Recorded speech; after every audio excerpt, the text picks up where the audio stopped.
Hi guys, so ngayon mag-i-install kami ng screen door dito sa may Bacoor, Cavite. So ipapakita ko sa inyo guys kung paano kami mag-install ng screen door. At ipapakita ko sa inyo kung anong mga ginagamit naming materials dito. So samahan nyo ulit kami sa ating panibagong project. So, let's go! So ito guys yung mga accessories na gagamitin natin para sa screen door. Ito guys yung door closer para sa soft close. Ito naman guys yung alpha lock para sa kilak natin. At ito yung Samsung handle para sa mismong handle natin. At ito namang bended handle guys para naman sa loob. At 3 hinges. So yan lahat guys ang kakailanganin natin na accessories para sa screen door.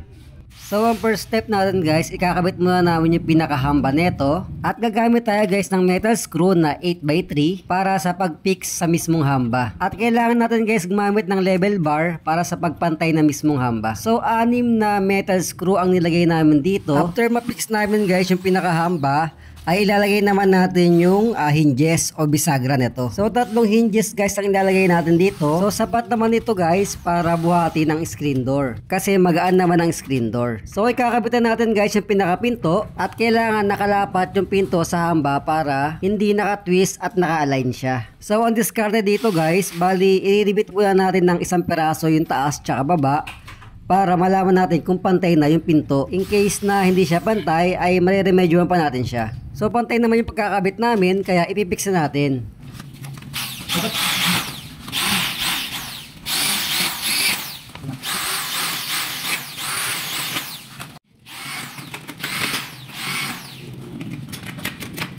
After ma-fix guys yung pinakapinto, ay kakabit naman namin yung mga handle. So ito guys yung bended handle para sa loob. Kasi kung Samsung handle lang ilalagay natin guys, ay baka tumama pa sa mismong main door.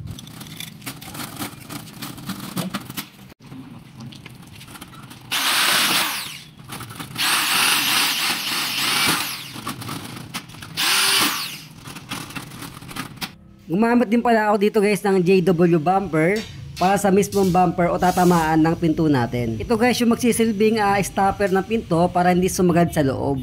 Ang pagkabit nito guys sa mismong hamba lang. So paikot siya guys para protection na rin sa mga ulan at mga insekto.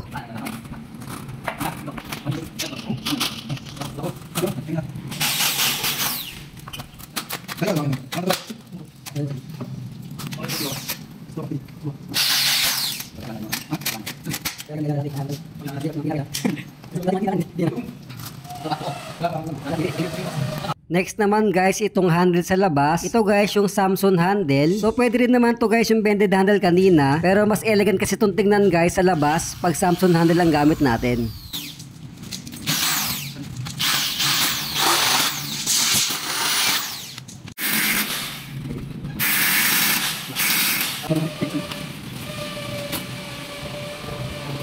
So next naman guys, itong alpha lock o kilak natin. So gumamit ako guys dito ng hole saw. Kasi guys, tagusan yan sa labas guys, yung pinakabutas na yan. Para sa paglalagyan ng alpha lock.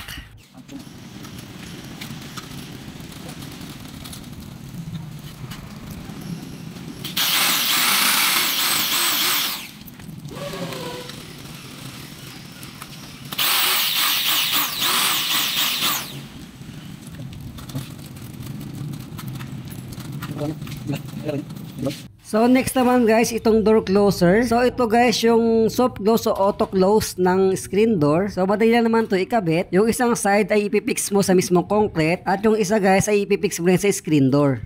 So after natin makabit yan guys ay tapos na ang ating screen door. So ipapakita ko sa inyo guys yung pinaka final neto. So let's go!